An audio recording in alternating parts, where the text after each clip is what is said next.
Steve, as a player, what are the challenges of playing basketball early in a season? I think getting your body used to the grind, getting your mind back used to the grind. I think those are the challenges. And depending if you brought in a lot of new faces, that could be a grind. But I think more importantly, it's just getting back into rhythm. Getting in sync with yourself, but also getting in sync with your teammates. Correct. And a look at the starters for the Hornets. Walker and Monk are the guard tandem. Michael Kidd-Gilchrist out there with Batum. And it's Howard in at the 5, roaming the paint. Nice shot by Gobert. And with his nightly size advantage, no surprise that Gobert is such a phenomenal rebounder. David Aldridge had a chance to catch up with head coach Steve Clifford. Dave, what do you have to say? Well, Kevin, what he doesn't want is station-to-station basketball. He said, we have to avoid bad habits and keep the ball moving. As long as we don't stand around like we're watching the paint dry, we can score. Let's see if the ball stays in motion tonight, Kevin. Back to you. Thanks a lot, David. Their focus is going to be on good shot selection here early, guys. And it's going to take a team effort. They can't have guys going solo and getting themselves into tough one-on-one situations.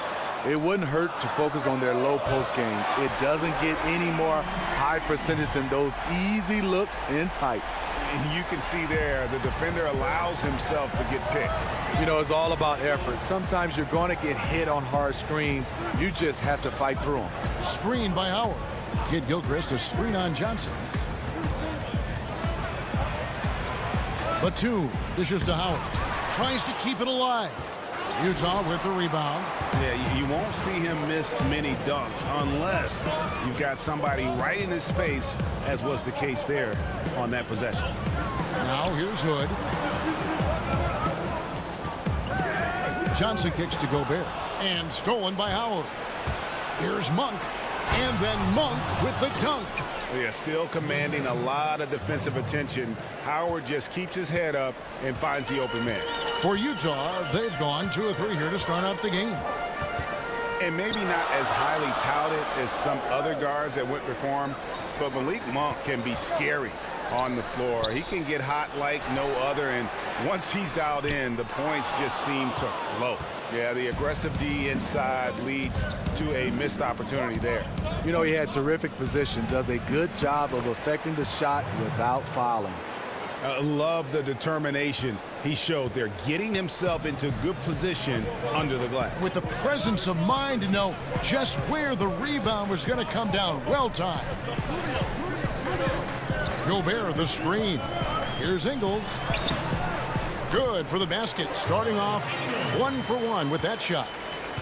And Greg, as you said, Monk has that ability to take over with his shooting. I mean, Monk looks to get going with his scoring at all times, and he's just got that shooter's mentality where all shots are good shots. That can be a positive and a negative, but I prefer he have that aggressive mentality when it comes to scoring the basketball. Batum takes a big height bounce and goes in. Carving out just enough space for mid-range. Good look. Kicks it to Johnson.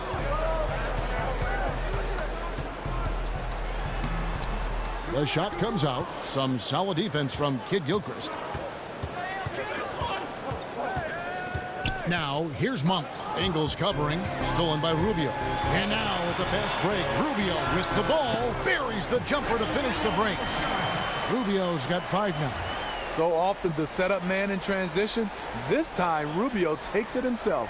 And the replay is courtesy of Under Armour. Unleash chaos. That was a great sequence from the steal all the way to the finish at the other end.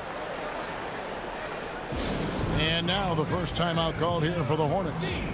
And the Utah Jazz, one of the top 6 teams in the league last season. But, Steve, they were swept by the Warriors in the second round after the Jazz took care of the Clippers in round 1. How far does this team still have to go to contend for a title, you think? They've gone from average to very good, but a talent drain this summer with Hayward and Hill moving on. They'll need to regroup, and the West is only getting scarier. And here's Exum.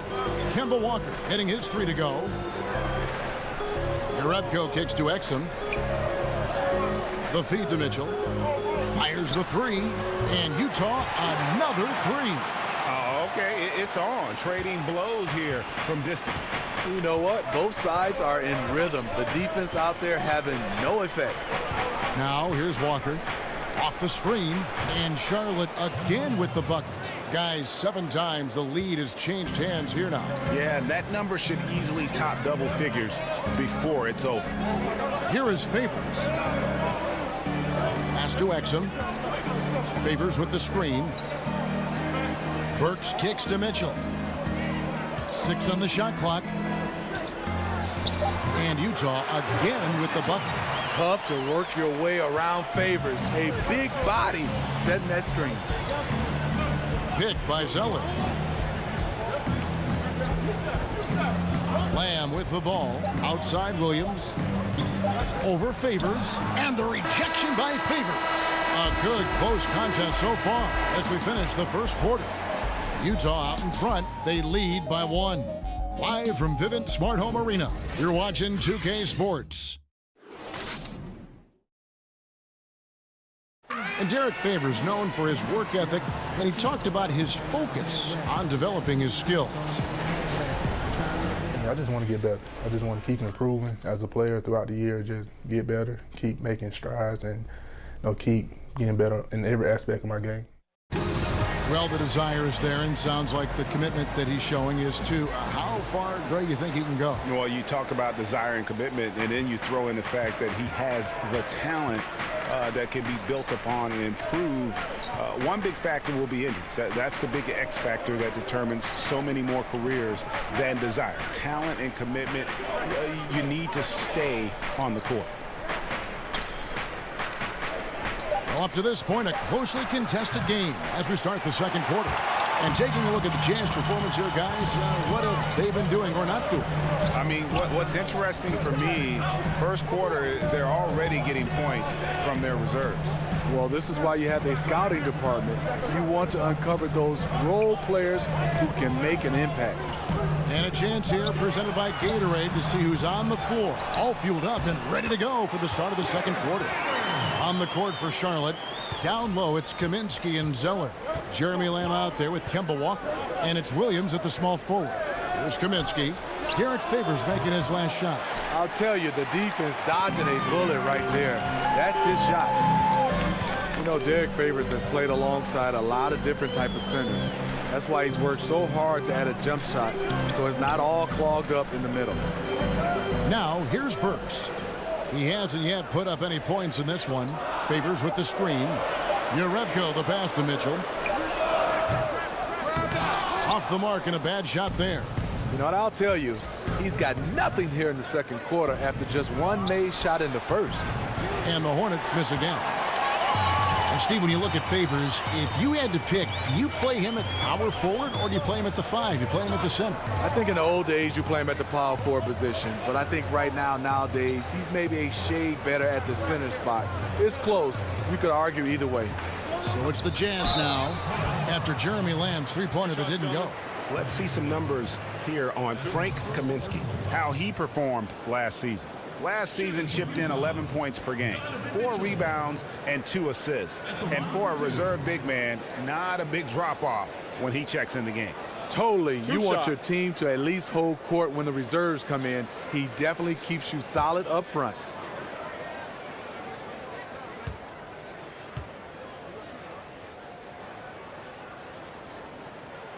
That free throw missing.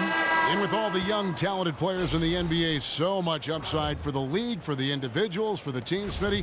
Which players do you think have just scratched the surface of their potential? I think a guy you look at is Kristaps Porzingis. I think Joel Embiid.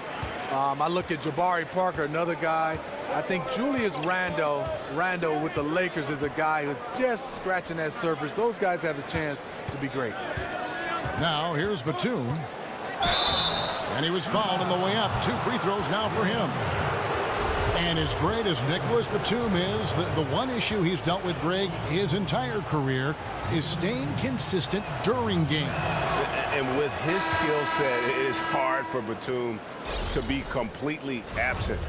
He can play, though, too passively at times when you know what he's capable of. And he's at his best when he is active and aggressive. The Jazz making a switch here. Hood's checked in. Taking advantage at the charity stripe like he always does. Terrific touch. And Rubio kicks to Hood. Gobert with a screen for Hood. Gobert with a screen on Batum. Shot off the screen. Hood can't get it to go. The Hornets trail. In the corner, it's Monk. And no good. And a chance to take the lead. For Utah, they've gotten only one of their first 4 shots in the second quarter to drop. Hood gets the bucket. And when he gets right into his motion, tough to impact that shot from Hood. Charlotte has got nothing but zeros from long range in the second quarter. 0 of 4. And Lamb kicks to Batum. Off target from three-point range. Yeah, you love the solid screen, but what you hate is just the inability to finish. You can see he's frustrated with that one. Knows it's up to him to make that play. Johnson can't hit. The defender took away the airspace, crowded him. That changed the shot. Passes to Batum. Screen by Howard. Shoots from the elbow. And it falls over the rim and in. Batum's got 4 points this quarter. Howard can rattle your feelings when he sets a screen on you. And just over 3.5 minutes played here in the second quarter. Johnson with a screen on Kid Gilchrist. Oh, the lob to Gobert. Hammers the alley-oop through. And he is built to be an alley-oop threat. Long arms, terrific athlete. He went and got that one. Now here's Lamb, covered by Rubio. Lamb dishes to Howard. He feeds it to Monk. Over Ingles. The shot by Monk is no good. One could argue that's a good shot, but maybe not the right shooter to take it. To the inside, Gobert. And so he draws the foul on the shot. A trip to the line to shoot 2. Well, Rudy Gobert has apparently blocked the shots of about half the players in the NBA. And, Steve, if you ask him, he can tell you who he's got. He takes a lot of pride in it. Fortunately, that reflects in his work ethic. And with his physical tools and his love for the game, he has a chance to be special. Kemba Walker is checked in for Lamb. And, Steve, the shot blocker, Rudy Gobert, earning the nicknames like the French rejection, the Stifle Tower. He says his favorite is Gobzilla. What do you think? I'm not sure about that one. I like Go-Go Gadget arms, but the Jazz are sure he's their man in the middle going forward. I do know that. They signed him to a 4-year, $102 million extension. Now here's Johnson, following the miss by Kemba Walker. Some solid defense from Kid Gilchrist. Here's the pass to Walker. 3 seconds left. No good at the rim. That's one of his shots in his arsenal, but it was terrific rim protection. And a pretty tightly contested game here as we end the first half. Jazz lead by 5. And a chance now to send it over to David Aldridge, standing by courtside. David. Kevin, thanks. Here with Coach Clifford. What was the biggest problem for your guys in the first half? Well, you know what? We're a defensive team first, and we've been good defensively. We've been organized. We weren't that in that first half, and that's what we got to concentrate on to get the game going back our way. See if you revert back to your form in the second half. Back to you, Kevin. Thanks, David. And we'll be back shortly following halftime to get the third quarter underway. The 2K Sports Halftime Show. And welcome to halftime. Hey, what a fantastic time of the year. NBA season getting underway. Hey. I'm excited. I am really excited. I am really excited, Ernie. Utah found themselves in a close game in the first. They were unable to ever build a big lead in the first period, with 3 points being their largest cushion. Well, for the Jazz, Kenny, some perspective, please. Well, I like the effort on the boards because the game could come down to just a few key possessions, and extra rebounds can give you those extra possessions if you work at it. And big fella, your thoughts on the Hornets? Their shooting rhythm was off, under 40%. Some of that was shot selection, some of it was the defense stepping up. My guess is we'll see some significant changes as things get going in the second half. Increasing off-the-ball activity, making the extra pass, and trying to get better looks.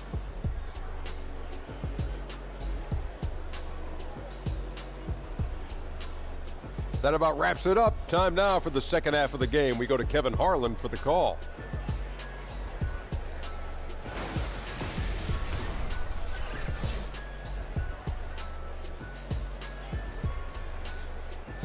The streets and buildings of Salt Lake City lit up gorgeously as we welcome you back to the action here in Utah. The third quarter now beginning. Both sides looking to pull away in the last half of the game.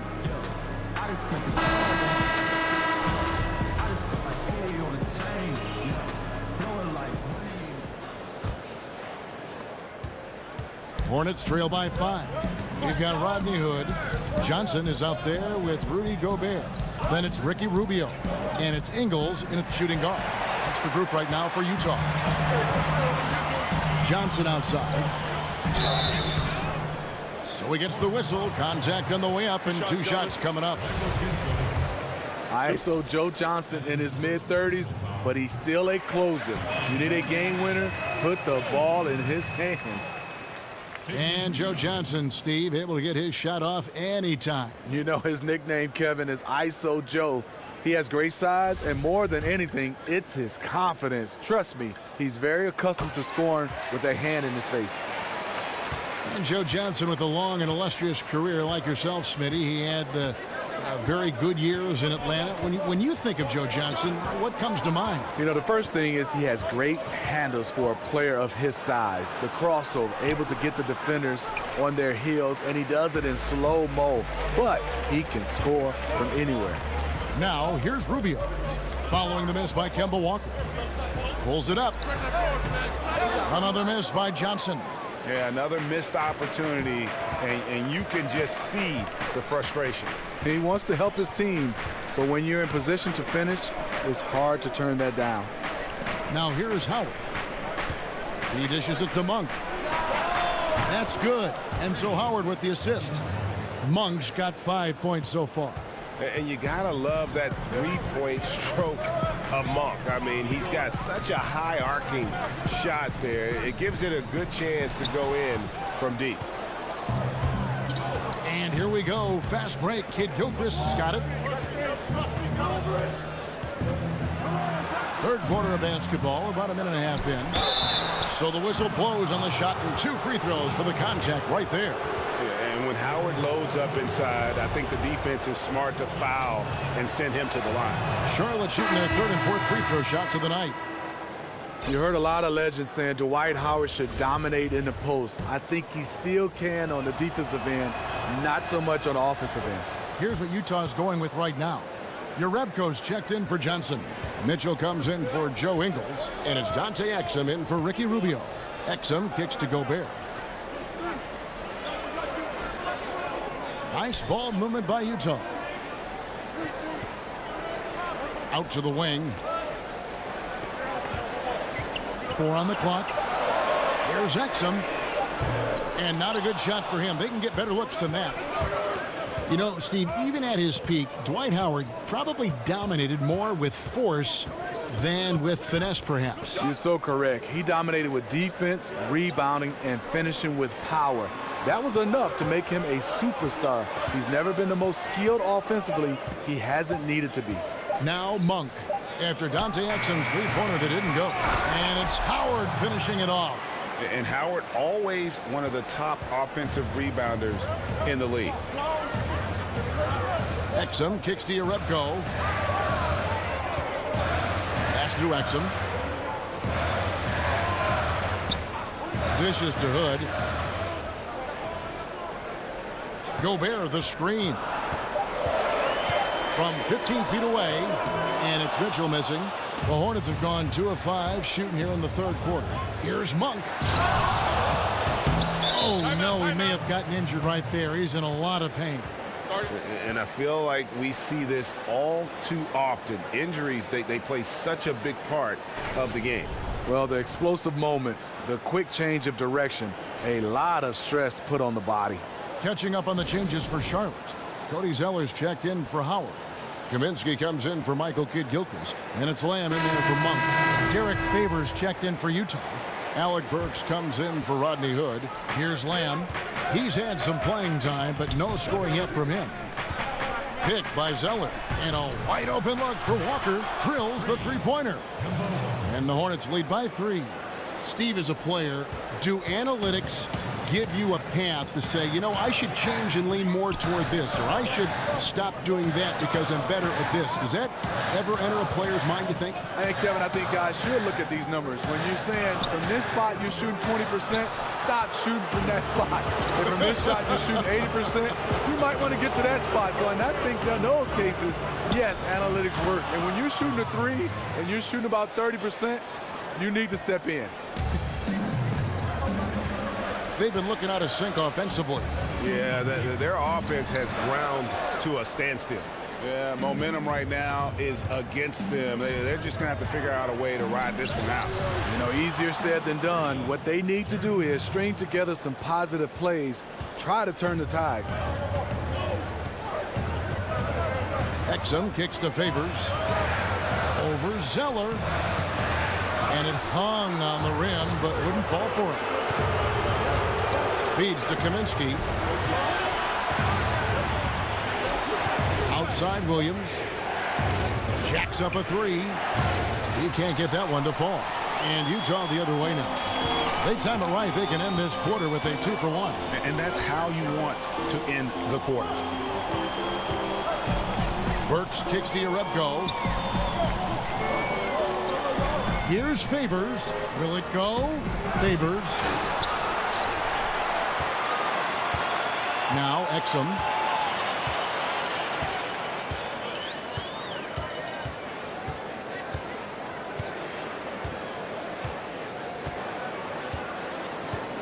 There's 10 seconds left in the third. Shot clock at 6. Here's Favors.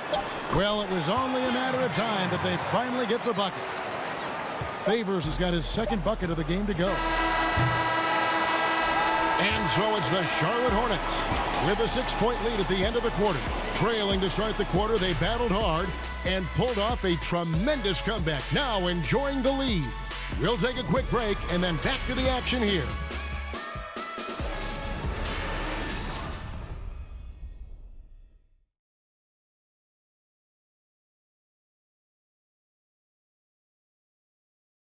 A chance now to hear Coach Quinn Snyder talking to his team moments ago in the huddle. Everybody keep shooting the ball, all right? Jumpers will go, all right? They come in flurries. You miss a couple, you make a couple, all of a sudden, bam, bam. Time to keep it fast and loose. Quinn Snyder asking his guys to stay aggressive on offense. And you have to take the shots that the system is designed to create. If you don't, everybody gets bogged down, and that creates much bigger problems.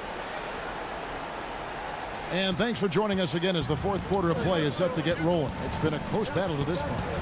And Charlotte looking at who they've got. Walker and Batum teaming up in the backcourt. Down low, it's Kaminsky and Zeller. And it's Williams at the 3 spot. Now here's Walker. He kicks to Kaminsky. Drops in the layup for 2. And the Hornets lead by 6. And you don't want to allow too many of those short ones with the game right now in the balance. And Rubio kicks to Johnson. Over Zeller. That misses off the backboard. That's a 2-pointer from Walker. And Charlotte again with the bucket. It seems like they found their rhythm offensively, and they're shooting the ball much better out of the break. And it's time for an injury report. Now for an update on Malik Monk's injury, let's go to David Aldridge. Hey, Kevin, I chatted briefly with the head athletic trainer for the Hornets. Unfortunately, it looks like that injury is going to be a severely sprained ankle. He won't return to this game, and he could be looking at a very long recovery process. Kevin, back to you. Thanks for checking in, DA. Injuries are always tough to deal with, but they're just a fact of life in the NBA. And he'll have a lot of support as he goes through the recovery process. They want him back as soon as possible. And we know how much better they'll be as a team when he's out of those street clothes and back in uniform. And guys, the offensive rebounding really has stood out here this half. All those second chance points are helping them maintain that lead. And the Jazz call time here. And when you watch Cody Zeller on the floor, you just see how effective he is. He really plays the position well on both ends. He doesn't put up those huge numbers, but the change for his team is that he is so versatile and easy to plug in. And Greg, last season the Hornets were so much more productive when Zeller was on the floor. He was crucial whenever they came away with the win. And many fans will tell you that Zeller was the second most important player on the team last season. Not a big box score guy, but his value to a team is undeniable. Gobert, he's checked in for Utah. Rodney Hood comes in for Burks. Okay, well, let's go down to David Aldridge for a report from the sideline. Hey, Kevin, well, during the last break, I heard Quinn Snyder talking with his team. He said, guys, we look like we're running in mud. Let's get out and see the early offense. And if it's not there, let's run the half-court offense. Pretty good advice, Kevin. And here's Walker. After the three-pointer from Ricky Rubio. Count that one. Zeller's got 4 this quarter. Strong move at the rim. Overpowers the smaller defender. Walker against Rubio. On the wing, Johnson. Over Zeller. And with that, the Hornet lead is cut down now to just 7 on the basket from Johnson. And that jumper of Johnson is pure. I mean, doesn't pay the defense any mind, even when they're right up on him. Now here's Kid Gilchrist. Screen by Howard. From deep, Walker. Gobert pulls it in. Gobert's got his 7th rebound of the game with that last one. Ingles with a screen on Walker. There's a screen. Hood for 3. And the rebound goes to the Hornets. They've led by as much as 10. Batum passes to Kid Gilchrist. Walker with a screen for Kid Gilchrist. Screen by Howard. Walker against Rubio. Again the miss by Walker. Jazz trail by 7. 1:21 left in the fourth quarter of this one. The dish to Johnson. Over Zeller. Lands soft on the front of the rim and drops. And that's now 6 points for Joe Johnson. For Charlotte, they've gone 4 of 7 from the field since the beginning of the fourth. Screen by Howard. And Kid Gilchrist picks to Walker. Charlotte no good that time either. I don't know what's happened to him in this second half, but he's been terrible from deep. There's the pick. Johnson the screen. Outside Hood. Gobert with a screen on Batum. Here's Hood. And it's Hood again missing. I can tell you right now, the coach loved everything about that shot except the result. Charlotte making a switch here. Lamb's checked in. 36 seconds left to play in the final quarter. Walker dishes to Zeller. And so they foul intentionally. So the first one drops, and that increases their lead to 6.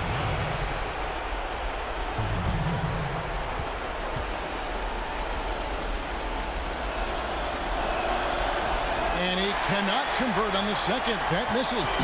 Guys, this possession could decide their fate. They have to be careful with the ball. Now 8 seconds separate the 2 clocks. Hood kicks to Johnson. Over Kid Gilchrist.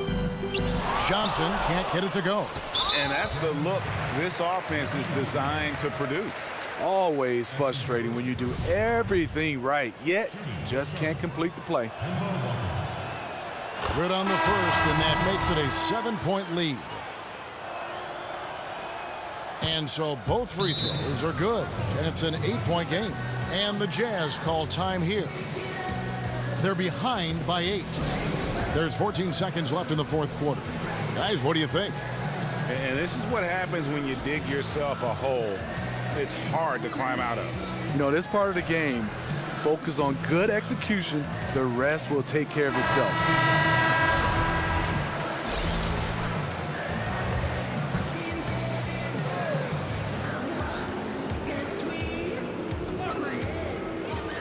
Burks kicks to Favors.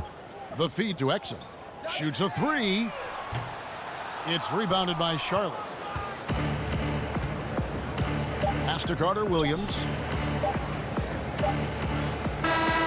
And so it's Charlotte with the win. They came in here and